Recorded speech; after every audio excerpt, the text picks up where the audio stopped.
आवाज़ आ रही है मेरी बाहर?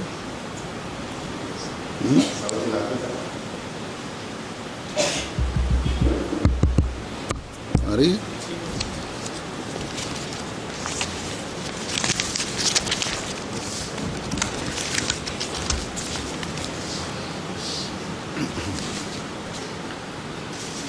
अशहदु अल्ला इलाहा इल्लल्लाह वहदहु ला शरीक लहू व अशहदु अन्ना मुहम्मदन अब्दुहु व रसूलुहु अम्मा बादु फ़अऊज़ु बिल्लाहि मिनश शैतानिर रजीम बिस्मिल्लाहिर रहमानिर रहीम अल्हम्दुलिल्लाहि रब्बिल आलमीन अर्रहमानिर रहीम मालिकि यौमिद्दीन इय्याका नअबुदु व इय्याका नस्तईन इहदिनस सिरातल मुस्तकीम सिरातल लज़ीना अनअमत अलैहिम गैरिल मग़दूबि अलैहिम वलद्दाल्लीन।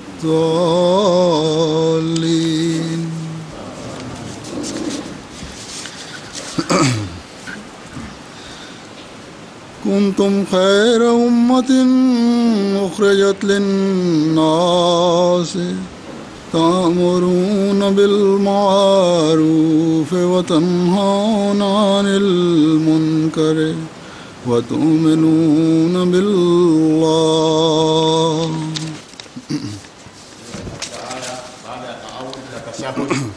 Huzur Ayatollah bin Nasir Aziz amesoma aya ya Qur'an tukufu katika sura Al-Imran akisema ya kwamba kuntum khaira ummatin ukhrijat linnas, nyinyi ni umati bora ambao mmeteuliwa kwa faida ya wanadamu. Okay, thank you.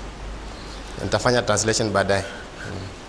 इस आयत में जो मैंने तिलावत की है, अल्लाह ताला फरमाता है कि तुम बेहतरीन उम्मत हो जो तमाम इंसानों के फ़ायदा के लिए निकाली गई है। तुम अच्छी बातों का हुक्म देते हो और बुरी बातों से रोकते हो और अल्लाह पर ईमान लाते हो। Anasema ya kwamba amesoma aya ambayo inasema nyinyi ni umati bora mlioteuliwa kwa faida ya wanadamu, mnaamuru mambo mema na mnakataza maovu na mnamwamini Mwenyezi Mungu na mtume wake. यानी हम लोग जो अपने आप को मुसलमान कहते हैं बेहतरीन लोग हैं। Yani sisi watu ambao tunajiita Waislamu ni watu wazuri zaidi, watu wema zaidi.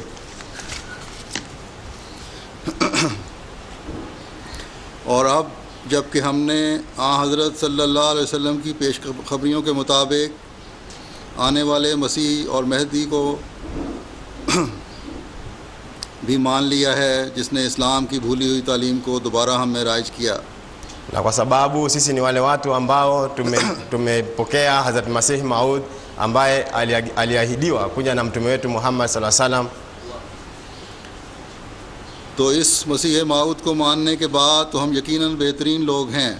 Kwa hivyo baada ya kumwamini huyu Masihi kwa hakika sisi ni watu wema kabisa, क्योंकि हज़रत आदम अलैहिस्सलाम से लेकर हज़रत मसीह मौद अलैहिस्सलाम तक तमाम अंबिया को मानकर अल्लाह ताला पर कामिल ईमान का ऐलान किया है। kwa sababu kuanzia mtume Nabii Adam alayhi salam hadi mtume Muhammad sallallahu alaihi wasallam na mpaka kufika kwa Masihi aliahidiwa, hawa mitume wote kuamini. Hii ndio imani kamili. तो इस ऐलान के बाद हमारी ज़िम्मेदारी ख़त्म नहीं हो जाती, बल्कि इस ऐलान के साथ कि हम जो अहमदी मुसलमान हैं हमारी ज़िम्मेदारियां मज़ीद बढ़ जाती हैं। Baada ya imani hii sio kwamba majukumu yetu yamekwisha, bali majukumu yetu kama Wahmadia yamezidi kuendelea mbele, क्योंकि खुदा ताला फरमाता है kwa sababu Mwenyezi Mungu anasema कि तुम बेहतरीन उम्मत कहलाते हो इसलिए कि दूसरों तक तुम नेकियों का पैगाम पहुंचाते हो और बुराइयों से उनको रोकते हो। kwa sababu Mwenyezi Mungu anasema ikiwa nyinyi ndio watu wema mlioteuliwa kwa faida ya mwanadamu, kwa hivyo ni jukumu lenu kuhimiza na kupeleka ujumbe wa kutenda matendo mema kwa kila mtu, और दूसरों के बारे में भी हमेशा नेक सोच रखते हो na mnafikiria mema juu ya watu wengine. अल्लाह ताला फरमाता है कि तुम अच्छे लोग इसलिए हो कि सिर्फ अपने मुतल्लिक या अपने बीवी बच्चों के मुतल्लिक नहीं सोचते। Mwenyezi Mungu anasema nyinyi sio watu wema tu kwa sababu ati mnafikiria juu ya wake zenu pamoja na watoto wenu pekee, bali या अपने ख़ानदान के मुतल्लिक या अपने कबीले के मुतल्लिक या सिर्फ अपने मुतल्लिक मुल्क के लोगों के मुतल्लिक नहीं सोचते। na nyinyi sio wale watu ambao hawafikirii ama hawajali juu ya watu wao, kabila zingine na mataifa mengine, बल्कि ये सोच रखते हो कि कोई शख्स चाहे वो किसी ख़ानदान का हो, किसी कबीले का हो, किसी मुल्क का हो, तुमने हर एक से नेकी करनी है। bali nyinyi mnayo hii fikra hii ya kwamba mnatakiwa kufanya wema kwa kila ambaye ni wa kabila lingine, wa nyumba nyingine, wa taifa lingine, और हर एक का दिल जीतना है, na kila mmoja awe na matakwa haya, और ये तुम पर फ़र्ज़ है कि इस दिल जीतने के लिए कभी किसी से किसी किस्म की बुराई नहीं करनी। na muwe na msimamo huu ya kwamba ili kushinda nyoyo hizi hatutafanya ubaya wowote, बल्कि तुम्हारे हर अमल से मोहब्बत टपकती हो, bali katika kila matendo yenu kuwe na alama ya upendo, और ये सब काम तुमने इसलिए करने हैं कि खुदा ताला का हुक्म है, na mnatakiwa mfanye kazi hizi kwa sababu ni hukumu ya Mwenyezi Mungu, और इसके बगैर तुम्हारा खुदा ताला पर ईमान मुकम्मल नहीं हो सकता। na bila mambo hayo kwa hakika imani yenu juu ya Mwenyezi Mungu haitakuwa imekamilika. तो देखें, बेहतरीन उम्मत सिर्फ इसलिए नहीं अल्लाह ताला ने हमें बना दिया कि हम मुसलमान हो गए। Angalieni ya kwamba kuitwa umati bora si kwa minajili hii tu ya kwamba Mwenyezi Mungu ametuita Waislamu. जिस तरह बहुत से मुसलमानों को आप देखते हैं Kama vile mnavyowaona baadhi ya Waislamu wengi जिनसे अगर पूछो कि तुम मुसलमान हो तो कहते हैं कि अल्हम्दुलिल्लाह हम मुसलमान हैं। ambao ukiwauliza kwamba wewe ni Muislamu wanasema nashukuru, alhamdulillah mimi ni Muislamu. लेकिन अगर इनके अमल को देखो तो नज़र आएगा कि शैतान भी इन लोगों से दूर भागता है। Lakini ukiangalia matendo yake utaona ya kwamba shetani pia anawakimbia watu hao kwa uovu wao. तो उम्मत मुस्लिमा का बेहतरीन फ़र्द होने के लिए ज़रूरी है कि नेक अमल करो, Ili kwamba umati huu uwe bora ni juu yenu kufanya matendo mema और बुराइयों को छोड़ो। na muache matendo maovu.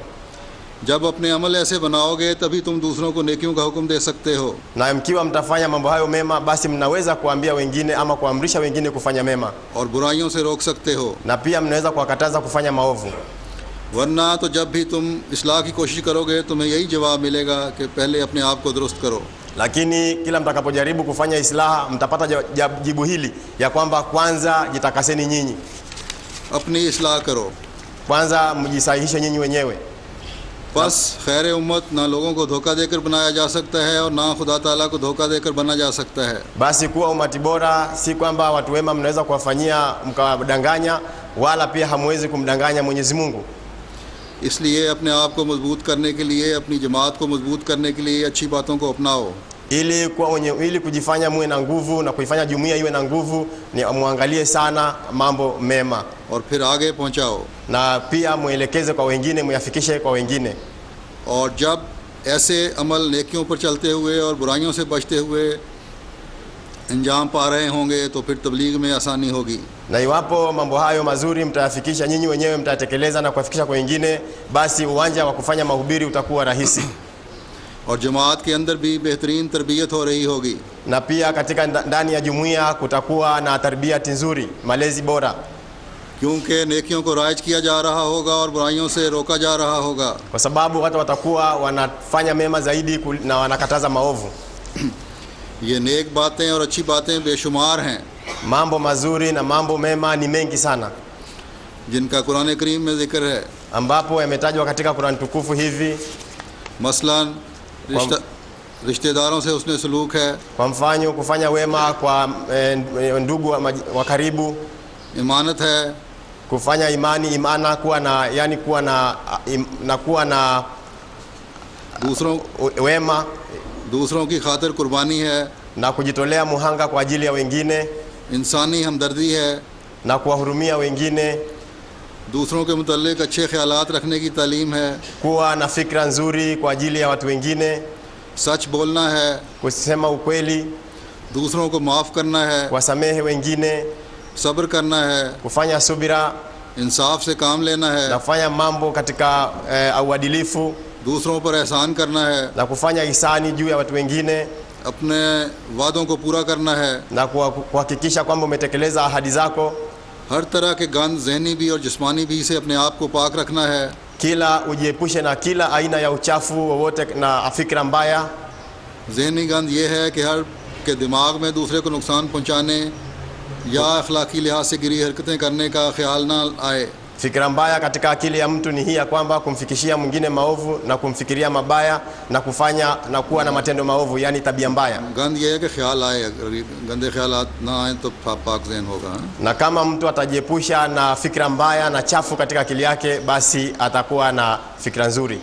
फिर अच्छी बातों में आपस में मुआशरे में मोहब्बत और प्यार को बढ़ाना है। Na jambo lingine ni kuzidisha mapenzi baina katika jamii. रिश्तेदारों से अच्छा सलूक करना है, Kuwafanyia watu wa karibu yako wema, हमसायों से अपने साथ काम करने वालों से अच्छा सलूक करना है, na kufanya mambo mema ama kuwatendea wema wale wa karibu yako unaofanya nao kazi, खुश अखलाकी है। na kuwa katika hali ya tabia nzuri. फिर जो अच्छी हैसियत के हैं यानी माली लिहाज से बेहतर हैसियत के हैं, इनको ख़ुद भी गरीबों का ख्याल रखना चाहिए। Na wale wenye hali nzuri kimali wanatakiwa wao wenyewe waweze kuangalia walio mafukara ama walio na hali mbaya, और इस तालीम को फैलाना भी चाहिए। na hii taalima ya namna hii wanatakiwa waieneze.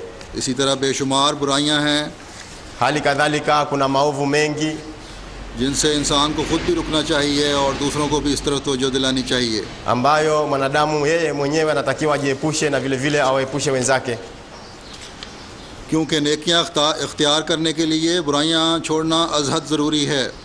ili kwamba uweze kuzidisha mambo ya wema ni lazima ujiepushe na mambo mabaya. इन बुराइयों में से बाज़ की मिसाल देता हूँ जिनके बारे में अल्लाह ताला फरमाता है कि एक मोमिन में ये बुराइयाँ नहीं होनी चाहिए. Baadhi ya hayo mambo mema napenda kuyaeleza ambayo Mwenyezi Mungu anasema mtu anatakiwa amtendee mwingine wema, muumini amtendee mwingine mema. मसलन कंजूसी की आदत है, mfano kuwa na hali ya ukanjusi, यानी दूसरे की ज़रूरत को देखकर भी बावजूद तौफीक होने के इसकी मदद ना करना, kuona katika hali ya mwenzako kuwa mbaya na vile vile kutomsaidia, या जमाती चंदों में हाथ रोक कर रखना, ama kuzuia mkono wako katika kutoa utoaji wa chanda ya jumuiya, फिर बदजनी करना है, na pia kumfikiria mwenzako ubaya, दूसरों पर बिला वजह इल्ज़ाम लगाना है, kutuhumu mwenzako bila sababu, लोगों को हकीर समझना है, na watu wengine kuwafikiria ni wa chini, wa hali ya chini, हसद करना है, na kufanya husda, लव और बेहुदा बातें हैं na kuzungumza mambo yasiyokuwa na faida ya upuuzi, जिनसे अपने आप को और जमात को फ़ायदा पहुँचने के बजाय नुकसान हो रहा होता है. mambo hayo, juu ya mambo hayo badala ya kuifikishia jumuiya faida bali ufikishia jumuiya hasara. किसी की ग़ीबत करना है, na kumsengenya mwingine, झूठ बोलना है. kusema urongo. अब एक झूठ भी एक बहुत बड़ी लानत है जो इंसान को दूसरे गुनाहों में मुब्तला कर देती है. Na tunatakiwa kujua kwamba urongo ni laana kubwa sana ambayo inamfanya mwanadamu kuwa mbali sana na Mola wake. ख़यानत करना है, Kufanya khiana, इसमें आँख की ख़यानत भी है, मर्द का औरत को बुरी नीयत से देखना. hapo katika kufanya hiana kuna hiana ya macho ambayo ni kumwangalia mwanamke katika nia mbaya. किसी की इमानत में ख़यानत भी है, Kufanya hiana katika mali ya mtu, katika amana ya mtu, और इसमें और भी बहुत सी बातें आ जाती हैं. na katika jambo hili kuna kuja mambo mengi ndani yake. मसलन अपना काम सही तरह ना करना है. Mfano kutofanya kazi yako sawa sawa. तो जैसा कि मैंने कहा, नेकियां अख्तियार करने के लिए बुराइयां छोड़नी होंगी. Kama nilivyosema hapo awali, ili kuweza kutenda mema ni lazima tuache maovu, क्योंकि नेकी और बदी एक जगह नहीं रह सकते. kwa sababu wema na uovu hauwezi kukaa mahali pamoja. इसलिए हमेशा ये कोशिश होनी चाहिए Basi inatakiwa maisha yote mtu ajaribu awezavyo कि जब भी किसी नेकी को अख्तियार करें तो उसके साथ ही चंद बुराइयां भी छुट जाएं. kwamba ikiwa atachagua kutekeleza wema fulani, basi pamoja na wema huo aache maovu mengineyo pia. और इस तरह फिर हर अहमदी का दिल हर बुराई से पाक हो सकता है. Na kwa njia hii kila nyoyo ya mwanajumuiya Ahmadiyya itakuwa imeepukana na kila ovu. और एक अहमदी मुसलमान जिसको नेकी का हुक्म देने और बुराइयों से रोकने का हुक्म है, इसको सबसे पहले अपने आप को ही पहले बुराइयों से पाक करना होगा. Na kwa kuwa hii ni hukumu ya kila Ahmadiyya ambaye anatakiwa yeye kwanza nafsi yake ajiepushe na ubaya, basi vile vile kuambia watu wengine wajiepushe na ubaya, yeye atakuwa ni wa kwanza kujiepusha na ubaya. और नेकियों को अख्तियार करना होगा. Na atakuwa yeye ndio anatakiwa kuwa wa kwanza wa kufanya mema. तभी वो दूसरों को हुक्म दे सकता है. Ndipo ataweza kuwapa wengine hukumu.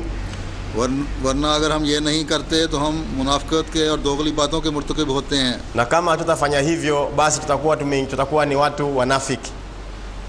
और ऐसे लोगों के बारे में रसूलुल्लाह सल्लल्लाहु अलैहि वसल्लम ने बड़ा सख्त अंजार फरमाया है. Na kwa juu ya watu hao Mtume Muhammad SAW alizungumza kwa maneno makali sana, akisema, और फरमाया है कि ऐसे लोग जहन्नमी हैं, akasema ya kwamba watu wa aina hiyo ni watu wa Jahannam, जिनके कौलो फेल में तजाद होता है. ambayo katika matendo yao na katika kauli yao kuna tofauti kubwa. चुनांचे एक रवायत में आता है, Katika hadithi inakuja hivi, हज़रत अबू वाइल की हज़रत उसामा बिन ज़ैद रज़ियल्लाहु अन्हुमा के वसीला से एक लंबी रवायत है. kufuatana na hiyo hadithi imetoka kwa Abu Huwail na हज़रत Usama Hazrat Usama radhiyallahu anhum. वो कहते हैं कि मैंने रसूलुल्लाह सल्लल्लाहु अलैहि वसल्लम को ये फरमाते हुए सुना Nimesikia Mtume Muhammad SAW akisema कि एक शख्स को क़यामत के रोज़ लाया जाएगा, mtu siku ya kiyama atahudhurishwa mbele ya Mola wake, फिर उसे जहन्नम में फेंक दिया जाएगा. alafu atatupwa katika moto, तो उसकी अंतड़ियाँ आग में पेट से बाहर निकल आएंगी. matumbo yake yatapasuka na kutoka nje. इस पर वो उनके गिर्द इस तरह चक्कर लगाएगा जिस तरह गधा अपने खूंटे के गिर्द चक्कर लगाता है. Katika hali hiyo yale matumbo yatakuwa yakimzunguka kama vile punda kihongwe anavyozunguka katika gurudumu lake. फिर जहन्नम वाले इसके गिर्द जमा हो जाएंगे na wale watu wa Jahannam watamzunguka और इससे पीछे पूछेंगे तुम्हारा क्या मामला है, na watamuuliza una shida gani, क्या तू हमें मारूफ काम करने और नापसंदीदा अमूर को तर्क करने का हुक्म ना देता था। je ulikuwa wewe utupe amri ya kutenda mema na kukataza maovu? इस पर वो कहेगा मैं तुमको मारूफ काम करने का हुक्म देता था Atasema mimi nilikuwa nikiwapa amri ya kutenda mema, मगर खुद मारूफ काम ना करता था, lakini nilikuwa sitendi mema, और मैं तुमको नापसंदीदा अफ़ाल का मुर्तकब होने से रोकता था, mimi pia nilikuwa nawakataza kufanya matendo mabaya, मगर मैं खुद इनको बजा लाता था। na mimi nilikuwa nikiyatekeleza ama nikiyafanya. तो देखें किस कदर डराया गया है। Angalia ni jinsi gani Mwenyezi Mungu ameogopesha. इसलिए हर अहमदी को जो नेकियों की तलकीन दूसरों को करता है, ख़ुद भी इन नेकियों पर अमल करना चाहिए। Inampasa kila Ahmadia yale mambo mema anayomwamuru mwenzake yeye pia ayatekeleze, और ख़ास तौर पर जिनके सपोर्ट जमात की तरफ से ये काम होता है उनको तो बहुत ज़्यादा मोहतात होना चाहिए। na hasa wale ambao wamepewa majukumu katika jumuiya, basi wao wanatakiwa watekeleze kwa hali ya juu zaidi, और अपनी इस्लाह की तरफ तवज्जो करते हुए na waelekeze nyuso zao katika अल्लाह ताला के हुजूर झुकते हुए na huku wakiinama mbele ya Mola wao, उसका फ़ज़ल मांगना चाहिए। wanatakiwa waombe fadhila za Mwenyezi Mungu, और अल्लाह ताला हम सबको इसकी तौफीक दे। na Mwenyezi Mungu atujalie haya yote. अगर ये अंजार सुनकर किसी को ख्याल आए कि फिर तो बेहतर है कि मैं खामोश रहूँ और कभी नेकियों की तालीम ना दूँ, Kama mtu atafikiria kwa sababu ya maelekezo haya, basi anyamaze kimya na asiwaamuru watu kutenda mema, और ना बुरी बातों से रोकूं na pia nisiwakanye watu kufanya matendo mema जब तक कि मैं खुद इस काबिल नहीं हो जाता। hadi mimi niwe ninaweza kufanya hivyo. अगर ये ख्याल आएगा तो इंसान अपनी इस्लाह से बेपरवाह हो जाता है। Kama mtu atafikiria hivyo, basi mwanadamu hawezi kujisuluhisha. इसलिए ये तालीम देना भी ज़रूरी है, Kwa hivyo taalima hii kupeana pia ni wajibu wetu, ama ni lazima ya kwamba, क्योंकि ये खुदा ताला का हुक्म है। kwa sababu ni amri kutoka kwa Mwenyezi Mungu. बस हर एक के लिए ज़रूरी है कि वो नेकियों की तालीम भी दे और साथ साथ अपना मुहासबा भी करता रहे। Basi ni lazima ya kwamba kila mmoja ajielekeze katika kutenda mema ili aweze kufanya islaha ya nafsi yake, na vile vile awaelekeze wengine. अपना जायज़ा भी लेता रहे कि मेरी इस्लाह हो रही है कि नहीं। Aendelee kujichunguza ya kwamba, je, mimi ninafanya islahi ya nafsi yangu au la? ये इंतहाई ज़रूरी अम्र है।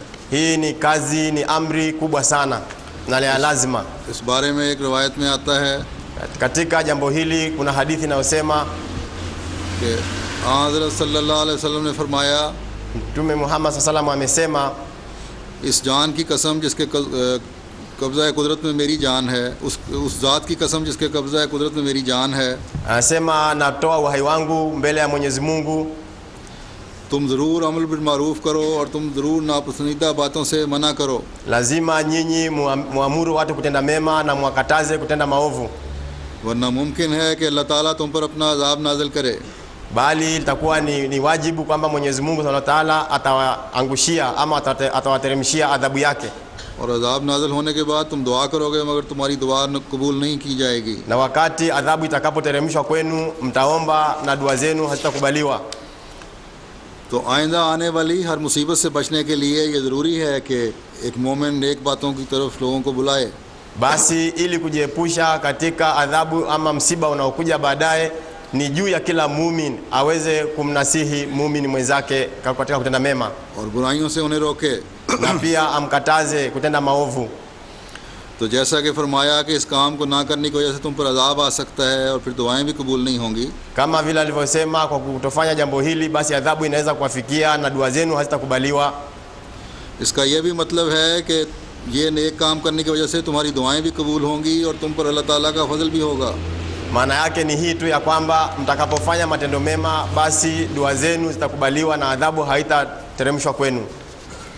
हज़रत सल्लल्लाहु अलैहि वसल्लम नेक बातों के करने और फैलाने, Mtume Muhammad sallam katika kutenda matendo mema na kuyaeneza, और इसी तरह बुराई से रुकने और दूसरों को रोकने के बारे में इस कदर तवज्जो फरमाते थे।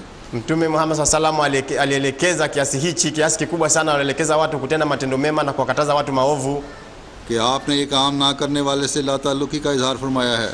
Katika kuacha kutenda amali bora, basi hii ni hali ya kujiachilia, yani ya kujisahau.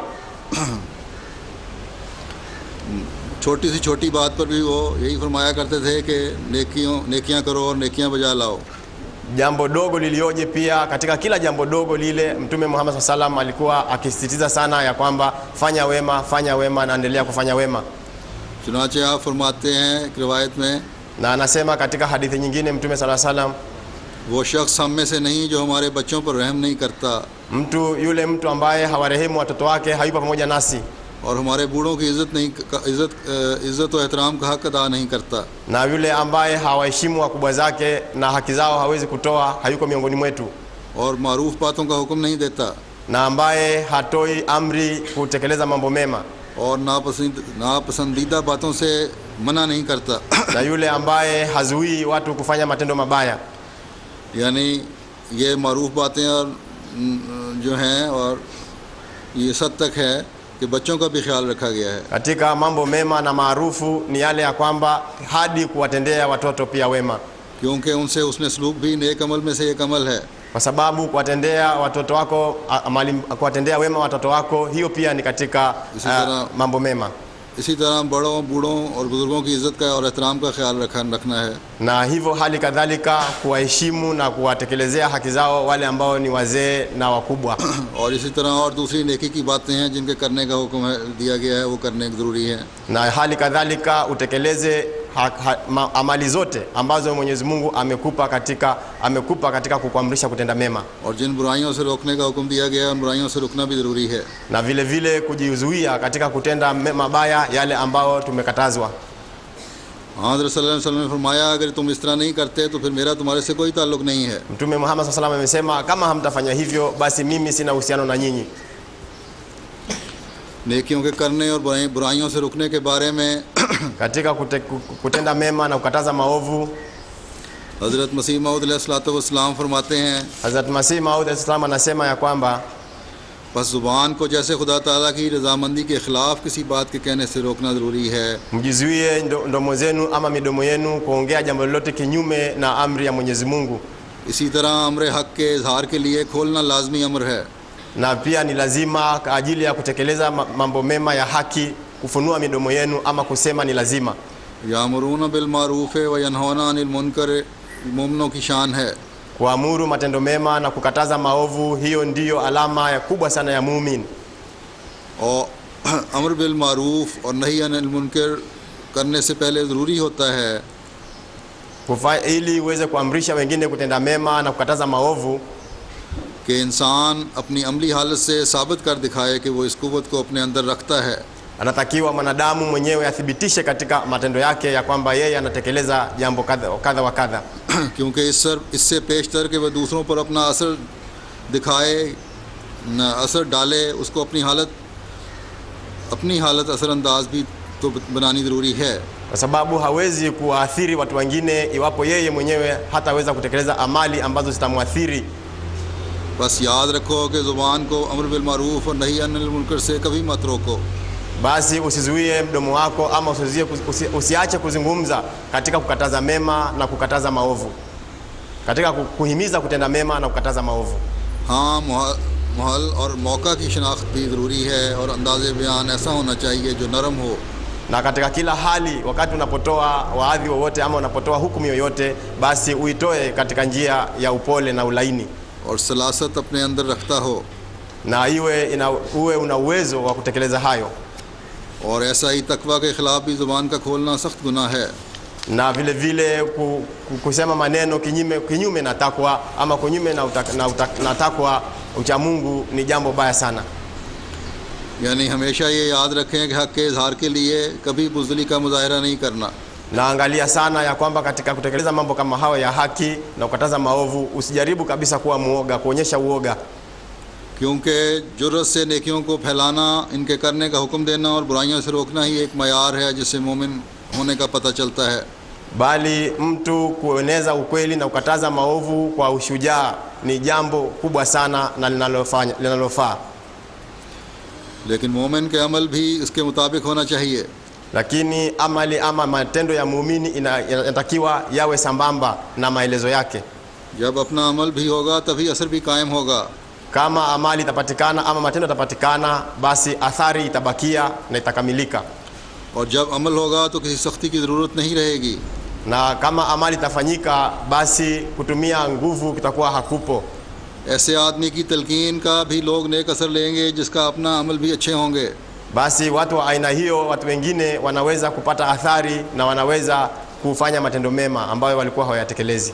आपने यही तलकीन फरमाई है कि अगर तकवा है तो फिर समझाने वाले के दिल में नेकी है, अगर तकवा है समझाने वाले के दिल में और नेकी है तो समझाने वाले के दिल में और खुदा ताला का खौफ है समझाने वाले के दिल में, तो मौके के मुताबिक अगर बात करोगे तो नेक बात का असर होगा.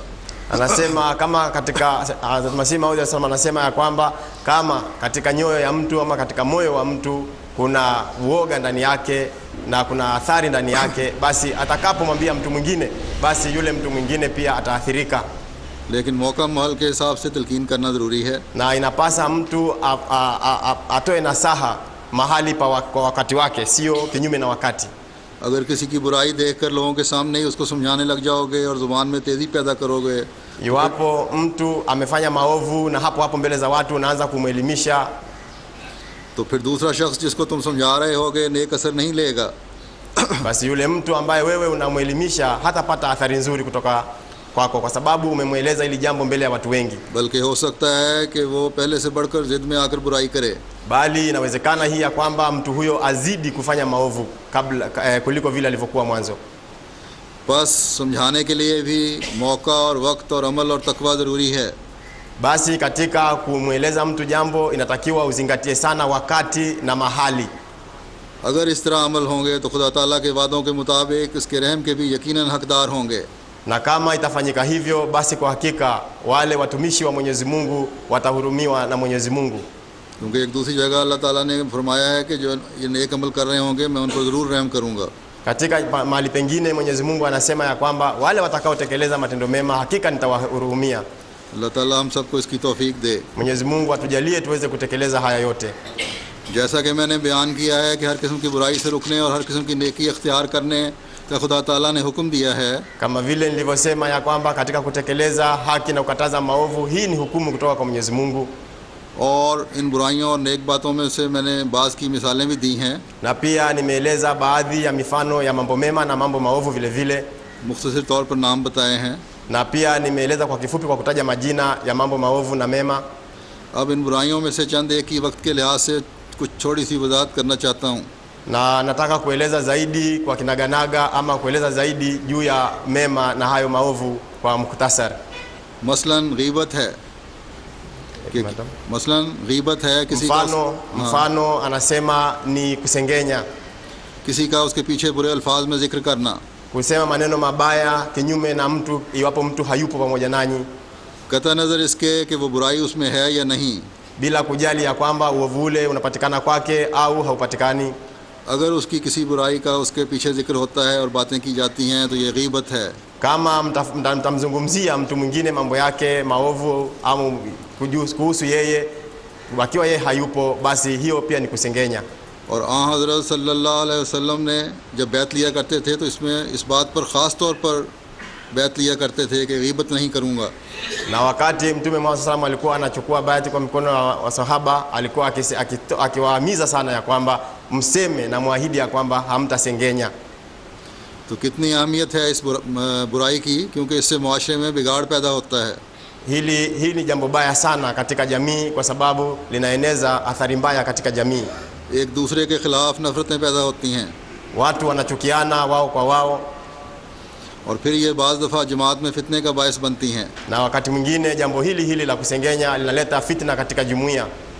और इसी वजह से हज़रत मसीह मौद अलैहिस्सलाम ने भी इस बुराई के मुतालिक बहुत ज़ोर देकर समझाया है. Na hii ndio sababu Sayyidina Ahmad al-Islam katika jambo hili amelieleza kwa ukirefu zaidi. आप फरमाते हैं, Anasema कि हमारी जमात को चाहिए jumuiya yetu inatakiwa kuwa hivi कि किसी भाई का ऐब देखकर इसके लिए दुआ करें. kwamba mtu yoyote akiona ubaya wa mwenzake anatakiwa amuombee dua. लेकिन अगर वो दुआ नहीं करते और उसको बयान करके दूर सिलसिला चलाते हैं तो गुनाहगार होते हैं। Lakini ikiwa yeye hatamwombea dua bali atazidi kueneza na kupeleka hapa na pale, basi atakuwa anafanya dhambi. कौन सा ऐसा ऐब है जो कि दूर नहीं हो सकता? Ni aibu gani ambayo haiwezi kuondolewa ama haiwezi kumalizika? इसलिए हमेशा दुआ के ज़रिए से दूसरे भाई की मदद करनी चाहिए। Basi mnatakiwa daima dawamu kuwaombea wenzenu. आपने फरमाया कि एक सूफ़ी के दो मुरीद थे। Anasema palikuwa na wafuasi wa mcha Mungu mmoja, wafuasi wawili wa mcha Mungu mmoja. एक ने शराब पी और नाली में बेहोश होकर गिरा। Mmoja alikunywa pombe kiasi hichi kwamba akaanguka katika mto. दूसरे ने सूफ़ी से शिकायत की। Wa pili mwenzake akaenda kwa sufi ama mtawa yule, akamwambia, akashtaki. उसने कहा तू बड़ा बेअदब है कि इसकी शिकायत करता है। Akamwambia yule sufi, akamwambia yule mfuasi wake ya kwamba wewe umekosa adabu, unamshtaki mwenzio और जाकर उठा नहीं लाता। na wala hukwenda ukamchukua ukamleta. वो उसी वक्त गया और उसे उठाकर ले चला। Hapo alienda na kumchukua na kumleta. कहते थे यानी वो बुज़ुर्ग कि एक ने तो बहुत शराब पी लेकिन दूसरे ने कम पी के उसे उठाकर ले जा रहा है। Anasema huyo mtawa ya kwamba kulikuwa na mwingine aliyekunywa pombe kidogo ambaye hakulewa zaidi, basi alimchukua yule ambaye alilewa sana na alimuinua na kumpeleka. हज़रत मसीह मौद फरमाते हैं कि सूफ़ी का ये मतलब था कि तूने अपने भाई की ग़ीबत क्यों की? Hazrat Masih Maud Salam anasema ya kwamba wewe kwa nini ulizungumza mabaya juu ya ndugu yako, yani ulimsengenya ndugu yako. आप फरमाते हैं कि हाँ हज़रत सल्लल्लाहु अलैहि वसल्लम से ग़ीबत का हाल पूछा na akamuuliza juu ya Mtume Muhammad sallam kuhusiana na kusengenya. तो फरमाया कि किसी की सच्ची बात का उसकी अदम मौजूदगी में इस तरह बयान करना कि अगर वो मौजूद हो तो उसे बुरा लगे, ग़ीबत है। Anasema Mtume Muhammad sallam ameelezea hadi hapa ya kwamba jambo lote libaya la mtu lakini liwe pia ni la kweli alilofanya, kulieleza akiwa yeye hayupo, vile atakapo yeye kuja kulisikia basi akakasirika ama akachukia, basi hiyo pia ni kusengenya. और अगर वो बात उसमें नहीं है और तू बयान करता है, na kamba hilo jambo unalolisema haliko kwake na wewe unalieleza, तो उसका नाम बुहतान है, na hilo jina lake litakuwa ni tuhuma. खुदा ताला फरमाता है, Mwenyezi Mungu anasema, वला यक्तब बाज़ुकुम बाज़न अयुहिब्बु अहदुकुम अन याकुल लामा अखीहि मैता। Mwenyezi Mungu anasema mtu asimsengenye mtu mwingine, na je, kwa hakika mtu atafurahia kula nyama ya ndugu yake ambaye ni maiti? Yani kule kumsengenya mtu ni sawasawa na kula nyama ya ndugu yako ambaye ni maiti. इसमें ग़ीबत करने को एक भाई का गोश्त खाने से ताबीर किया गया है। Jambo hili limefananishwa na kula maiti ya ndugu yako.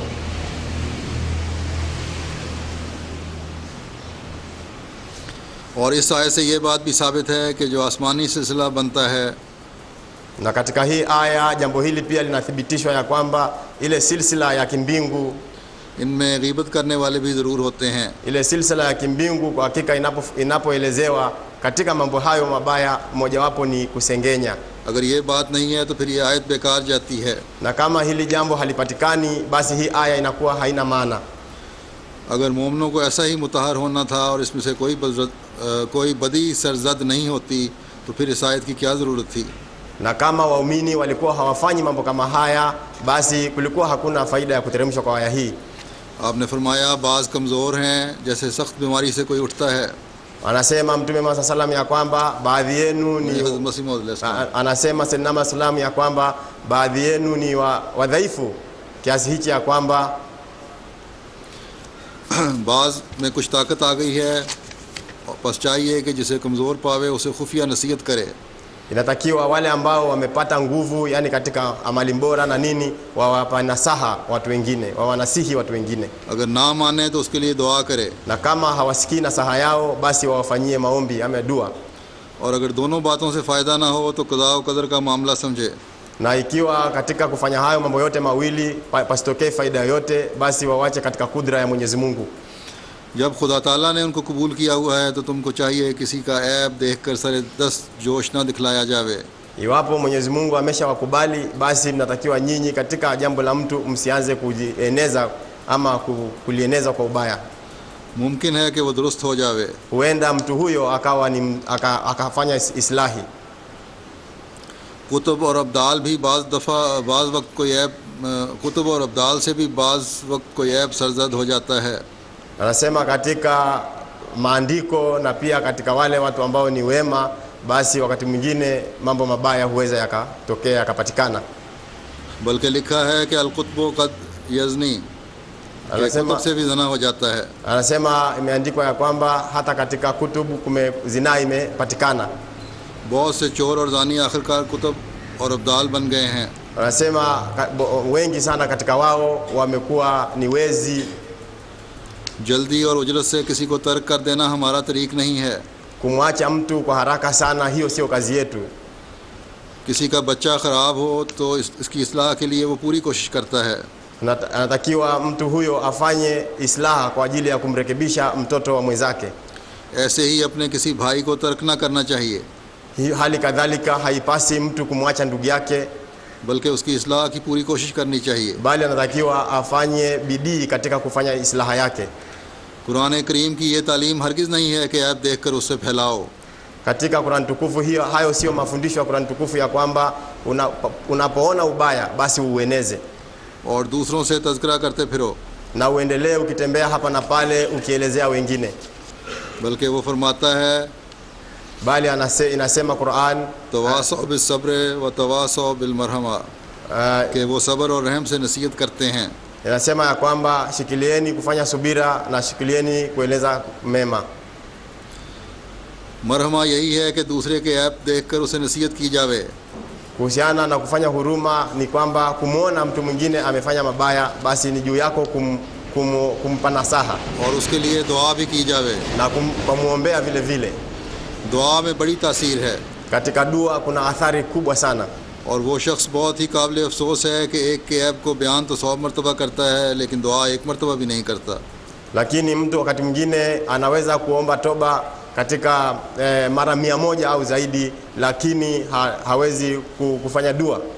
ऐब किसी का उस वक्त बयान करना चाहिए जब पहले कम से कम 40 दिन उसके लिए रो रो कर दुआ की हो. Kutangaza ama kusema aibu ya mtu yoyote ama kasoro ya mtu yoyote inatakiwa ifanywe baada ya kwamba umeomba dua kwa siku 40 kwa ajili yake, na kama hapatatokea tofauti basi unaweza ukatangaza. एक सादी का फ़ारसी का यहाँ शेर बयान फरमाया है, उसमें लिखा है कि खुदा ताला तो जानकर पर्दापोशी करता है. Imeandikwa pia ya kwamba Mwenyezi Mungu kwa hakika yeye hufunika makosa ama maovu. यानी अल्लाह ताला को तो इल्म है, उसके बावजूद पर्दापोशी करता है. Pamoja na kwamba Mwenyezi Mungu ana elimu ya mambo hayo unayoyafanya mabaya, lakini pia anafunika. मगर हमसाये को इल्म नहीं होता और शोर करता फिरता है. Na hata hivyo jirani anakuwa hajui, lakini anaendelea akiyatangaza, akipiga makelele hapa na pale. खुदा ताला का नाम सत्तार है. Jina la Mwenyezi Mungu lingine ni Satar, yani mwenye kuficha. तुम्हें चाहिए कि तखल्लकू बेअखलाकिल्लाह बनो. Unatakiwa muwe wenye kushikamana na akhlaki ya Mwenyezi Mungu. हमारा ये मतलब नहीं है कि ऐब के हामी बनो. Lakini sio maksadi yetu ama sio lengo letu ya kwamba utetee haki, utetee maovu, बल्कि ये है कि इशाअत और ग़ीबत ना करो. bali ni kwamba usieneze na wala usisengenye, क्योंकि किताबुल्लाह में जैसा आ गया है तो ये गुनाह है. kwa sababu kama vile ilivyotajwa katika kitabu cha Mwenyezi Mungu, yani Qur'ani, hiyo ni dhambi, कि उसकी इशाअत और ग़ीबत की जावे. kwamba neno ubaya huo uenezwe na ufanyiwe usengenyo. Sheikh सादी के 2 शागिर्द थे. Sheikh Sadi alikuwa na wanafunzi wake wawili. एक उनमें से हक़ाइक़ को मुआरफ़ बयान करता था. Juu katika mmoja wao alikuwa akieleza juu ya mambo ya dhambi na mambo mema. दूसरा जला भुना करता था. दूसरा जला भुना करता था, बड़ा कुड़ता था. Na mwingine alikuwa ni mtu wa kufanya पहले ने सादी से बयान किया कि जब मैं कुछ बयान करता हूँ तो दूसरा जलता है और हसद करता है. Huyo shekhe anasema ya kwamba alipokuwa akieleza sifa za mwingine, yule mmoja alikuwa akiona vibaya, akifanya husda. Sheikh ने जवाब दिया कि एक ने रात दोज़ख की इख्तियार की कि हसद किया और तूने ग़ीबत की. Anasema ya kwamba mmoja wao alifanya, yule aliyofanya katika moto wa Jahannam, basi kuna nafasi ya yule ambaye alifanya husda na yule ambaye amefanya kusengenya ama amesengenya. Girls के ये सिलसिला चल नहीं सकता जब तक रहम, दुआ, सत्तारी और मरहमा आपस में ना हो.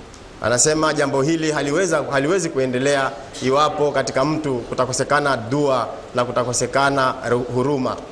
बस इससे वाज़ेह हो गया कि ग़ीबत कितनी बुरी चीज़ है और कितनी बड़ी बुराई है. Na hivyo imeeleweka ya kwamba ghibat, yani kufanya kusengenya, ni kitu gani kibaya sana. फिर एक बुराई है झूठ. Na ubaya mwingine ama ovu lingine ni kusema uongo. हर शख्स कोई शख्स अगर ज़रा सी मुश्किल में भी हो तो उससे बचने के लिए झूठ का सहारा ले लेता है.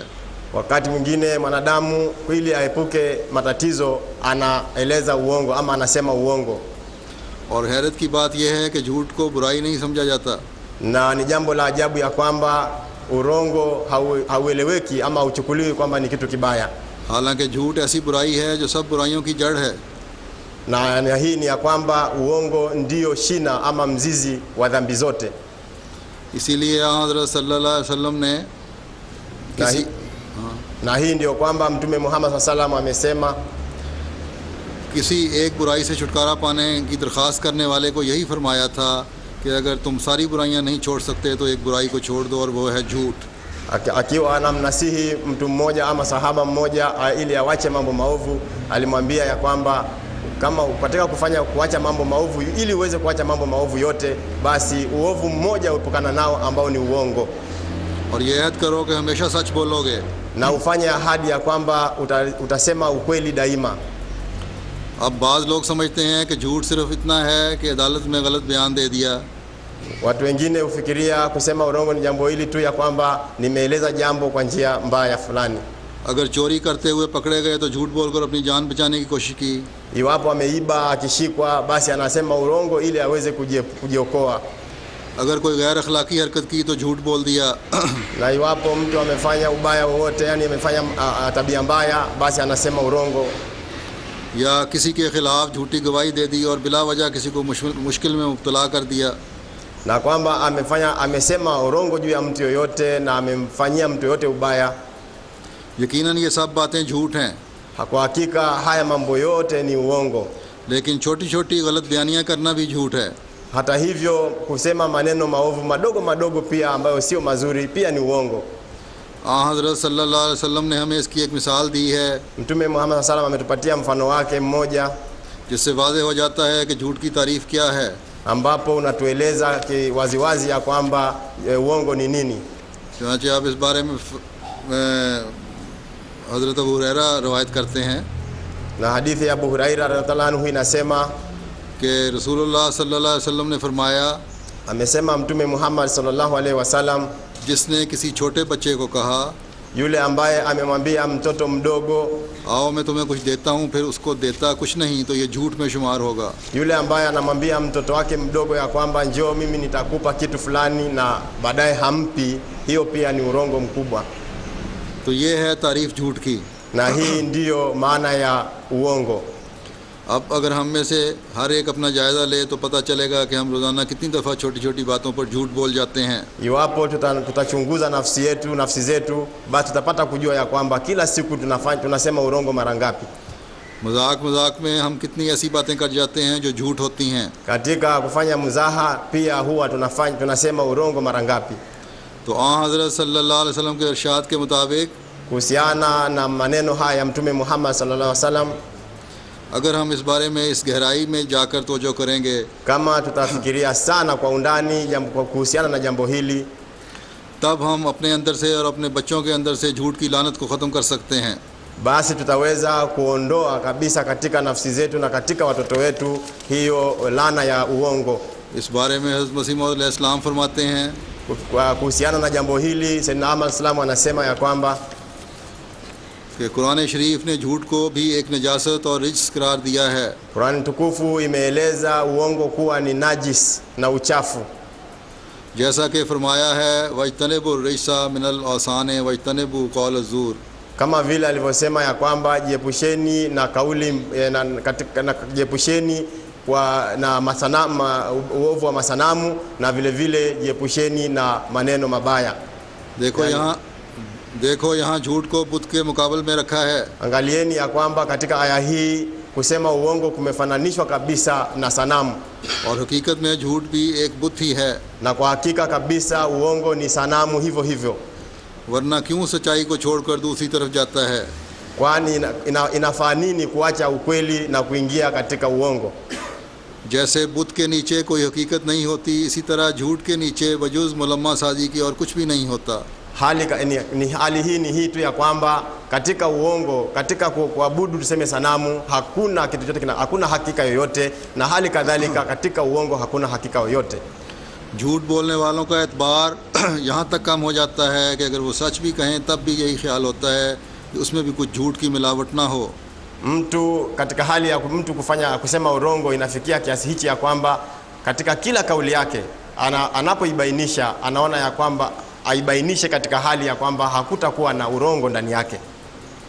अगर झूठ बोलने वाले चाहें कि हमारा झूठ कम हो तो जल्दी से दूर नहीं होता. Lakini mwenye kusema uongo akiwa anapenda kwamba urongo wetu tunataka kuzuia uongo na ule urongo hauzuiliki, मुद्दत तक रियादत करें तब जाकर सच बोलने की आदत होगी. Basi huyo akiendelea namna hiyo, basi atafikia kilele ambacho atakuwa sasa hasemi uongo. तो देखें कितनी सच्ची बात आपने फरमाई है. Angalia ni jambo gani la haki ama la ukweli alilosema. हम रोज़ाना अपनी ज़िंदगी में तजुर्बा करते हैं कि अगर कोई झूठ बोलने वाला सच भी बोल ले तो तब भी हम उसको झूठा ही समझते हैं. Katika maisha yetu ya kawaida tumeona wazi ya kwamba iwapo mtu ni muongo, amezoea kusema urongo, basi mtu yule hata kama atasema jambo zuri tutalichukulia kwamba ni urongo. नेकी और बुराई के ज़िमन में एक हदीस में हज़रत सल्लल्लाहु अलैहि वसल्लम ने बाज़ नेकियों और बाज़ बुराइयों का जिक्र करते हुए फरमाया है. Kuhusiana na mambo ya wema na maovu, katika hadithi fulani Mtume Muhammad sallallahu alaihi wasallam amesema कि ये कभी एक जगह जमा नहीं हो सकते. kwamba hivi vitu viwili, yani uongo na wema, hauwezi kukaa mahali pamoja.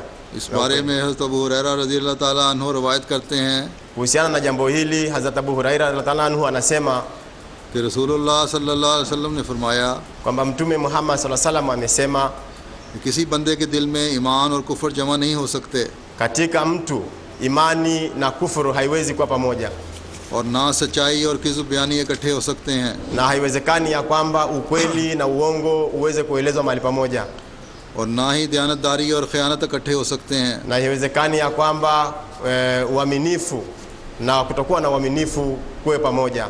तो पहली बात तो आपने ये फरमाई कि ये हो नहीं सकता कि एक शख्स जिसके दिल में ईमान हो वो कुफ्र की बातें भी करे. Na jambo la kwanza amesema ya kwamba haiwezekani ya kwamba katika yule mtu ambaye ana imani katika nafsi yake, haiwezekani ya kwamba kuwe na kufuru pia ndani yake. जैसा कि हम शुरू में आयत में देख आए हैं कि अल्लाह ताला ने फरमाया है Kama tulivyoona leo hii kuanzia mwanzo, Mwenyezi Mungu anasema कि नेकियों का हुक्म देने वाले और बुराइयों से रोकने वाले ही अल्लाह ताला पर ईमान लाने वाले हैं. ni wale tu ambao wana imani juu ya Mwenyezi Mungu, ni wale tu wenye kuamuru matendo mema na kukataza maovu. और इस हदीस के मुताबिक जो ये नहीं करते उनके दिल में कुफ्र है. Na yule ambaye hatekelezi kufatana na hadithi hii, basi hiyo ni kufuru. क्योंकि ये हो नहीं सकता कि सच्चाई जो अल्लाह ताला का पैगाम है और झूठ जो काफरों का अमल है एक जगह इकट्ठे हो सकें. Hili jambo haliwezi kuwa sawa kabisa ya kwamba ukweli, yule mtu mwenye kufanya kweli na yule ambaye asiyofanya kweli, basi ama mambo mazuri wakae pamoja, wawe sawa. और इसी तरह दयानतदारी जो ईमान का हिस्सा है और ख़यानत किसी का माल खाना, किसी काम को सही तौर पर तरीक़ पर ना करना, जो यकीनन एक मोमिन की शान नहीं एक जगह जमा हो सकें. Na nasema haiwezekani hali kadhalika kwamba yule mtu ambaye ni mwaminifu na yule ambaye sio mwaminifu mwenye kufanya hiana, hawa watu wawe pamoja. बस हम जो एक अहमदी मुसलमान हैं, Basi sisi ambao ni Waislamu wa Ahmadiyya, जिन्होंने हज़रत मसीह मौद के हाथ पर दोबारा ये बैत की है, wale ambao tena walichukua bayati hii ama ahadi hii kutoka kwa Sayyidina Ahmad alayhi wasallam, कि हम अल्लाह और रसूल के हुक्मों पर चलेंगे, kwamba sisi tutaishi kufatana na hukumu ya Mwenyezi Mungu na mtume wetu Muhammad sallallahu alaihi wasallam, और सब बुराइयों को छोड़ेंगे और तमाम नेकियों को अख्तियार करेंगे. na tutajaribu sana kutenda mema na kuacha kabisa kutenda maovu. हमें हर बुराई को छोड़ने की भरपूर कोशिश करनी चाहिए। basi sisi tutafanya kila jitihada na bidii kuepukana na kila ovu. अगर इंसान का इरादा पक्का हो Iwapo nia hii na lengo hili la ahadi hii ya mwanadamu ni ya kweli, और अल्लाह ताला से फजल मांग रहे हों, na anaendelea pia kumwomba Mwenyezi Mungu fadhila zake, तो ये हो नहीं सकता कि बुराइयां ना छुटें। haiwezekani kabisa kwamba aepukane, yeye ashindwe kuepukana na maovu, और आप इस काबिल ना हो सकें कि दूसरों को नेकियों की तलकीन करने वाले बने। na haiwezekani ya kwamba yeye ashindwe kuwanasihi na kuwapa nasaha watu wengine. सच को मानकर फिर झूठ किस तरह इंसान बोल सकता है? Itakuwaje ya kwamba mtu baada ya kukubali wema alafu tena aseme uongo? और इमानत की अदायगी का अहद करके फिर किस तरह ख़यानत हो सकती है? Na itakuwaje ya kwamba mtu baada ya kuweka ahadi ya kuwa mwaminifu aweze tena kutokuwa mwaminifu? बस हर अहमदी जो बैत करके अहमदियत में दाखिल हुआ है, Basi wale wote ambao walifanya bayati na kaingia katika zumari ya Ahmadiyya, उसका ये अहद भी एक, ये बैत का अहद भी एक इमानत है। hii ahadi ya bayati vile vile ni amana. और कभी किसी अहमदी को अहमदियत की तालीम पर अमल ना करके, अल्लाह ताला के हुक्म पर अमल ना करके ख़यानत का मुर्तकिब नहीं होना चाहिए। Basi haifai kabisa mwanajumuiya yoyote afanye khiana katika kutekeleza amri ya Mwenyezi Mungu. बस हर अहमदी इस पर सख्ती से अमल करे कि ना तो ज़ाती तौर पर ना जमाती तौर पर कभी ख़यानत का मुर्तकिब होगा। Basi kila mwanajumuiya, iwe pia ni jumuiya kwa ujumla, kwamba waweke ahadi hii ya kwamba watazidi hawatafanya hiana katika kutekeleza ahadi hii. अगर किसी के स्पुर्द कोई जमाती खिदमत है तो वो उसे नहायत ईमानदारी से अदा करेगा। Na kama mtu yoyote amepewa wadhifa katika kufanya kazi yoyote ya jumuiya, basi yeye pia atoe ahadi hiyo ya kwamba hata kufanya hiana.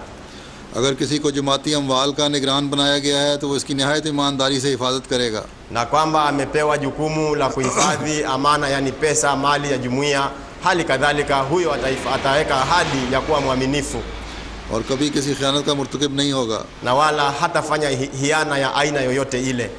हज़रत सल्लल्लाहु अलैहि वसल्लम ने तो फरमाया है Na Mtume Muhammad sallallahu alaihi wasallam amesema कि तुम अपनी इमानत की अदायगी से के मयारों को इस कदर बुलंद करो inatakiwa mukuze daraja lenu la kuwa na uaminifu, कि अगर दुनियावी मामलात में भी कोई शख्स तुम्हारे साथ ख़यानत से पेश आ चुका है kwamba iwapo katika mambo ya kidunia vile vile kuna mtu ambaye amefanyia hiana, तो फिर भी तुम उससे ख़यानत ना करो। pia nyinyi mnatakiwa msimfanyie hiana. अगर इसकी कोई इमानत तुम्हारे पास है Na kama mtu amekuwekea amana yake kwako, तो उसको लौटा दो। pia uregeshe amana hiyo. तो फिर दीन के मामले में इसका किस कदर एहसास हमें रखना चाहिए। Katika mambo ya kidini, mambo ya kidini inatakiwa iwe mtu awe na hisia ya namna hiyo ya hali ya juu. हज़रत मसीह मौद अलैहिस्सलाम फरमाते हैं Hazrat Masih Maud salam anasema ya kwamba कि इमानत और दयानत यानी दूसरे के माल पर शरारत और बदज़नी से कब्ज़ा करके इसको ईज़ा पहुँचाने पर राज़ी ना होना।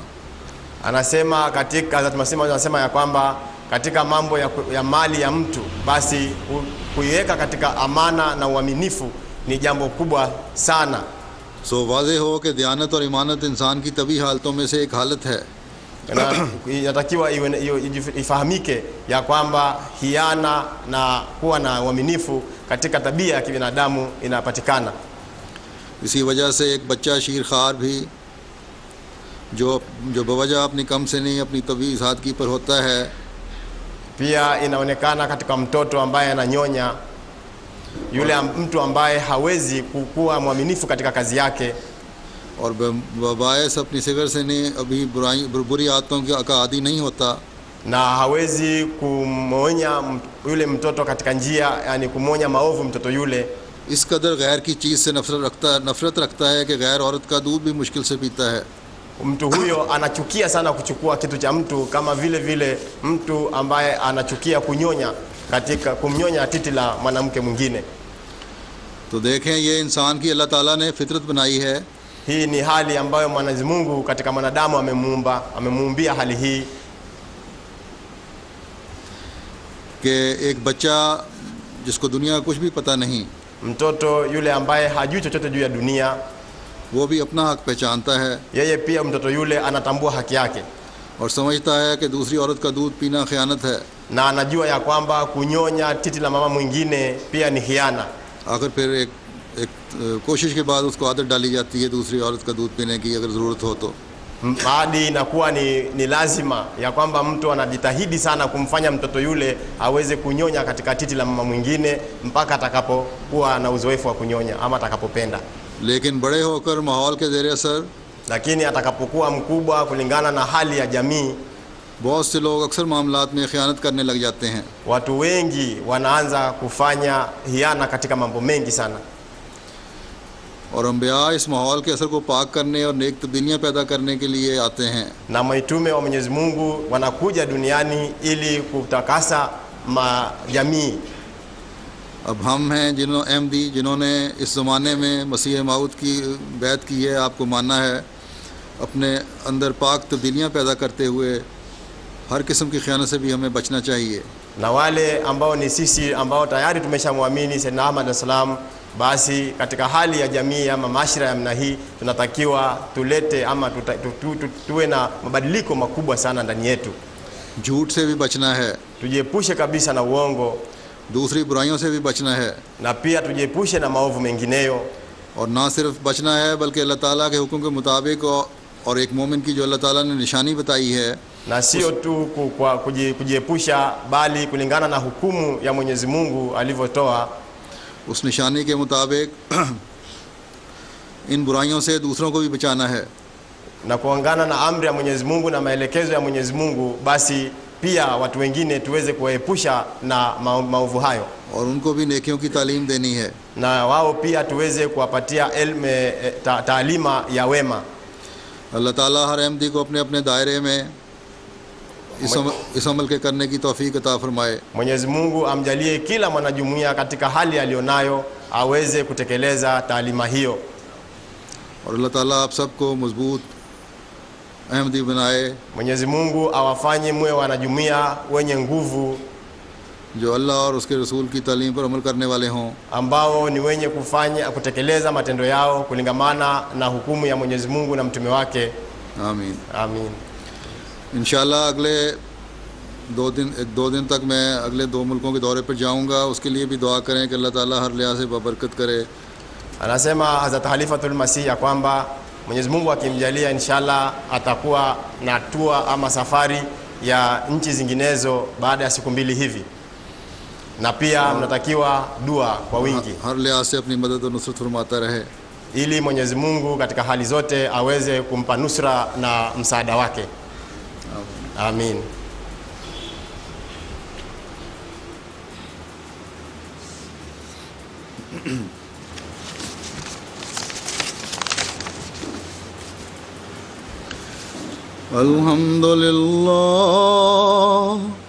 Alhamdulillah nahmaduhu wa nasta'inuhu wa nastaghfiruh wa nu'minu bihi wa natawakkalu alayhi wa na'udhu billahi min shururi anfusina wa min sayyiati a'malina. من يهده الله فلا مضل له ومن يضلل فلا هادي له ونشهد أن لا إله إلا الله ونشهد أن محمدا عبده ورسوله. عباد الله رحمكم الله إن الله يأمر بالعدل والإحسان وإيتاء ذي القربى وينهى عن الفحشاء والمنكر والبغي يعظكم لعلكم تذكرون.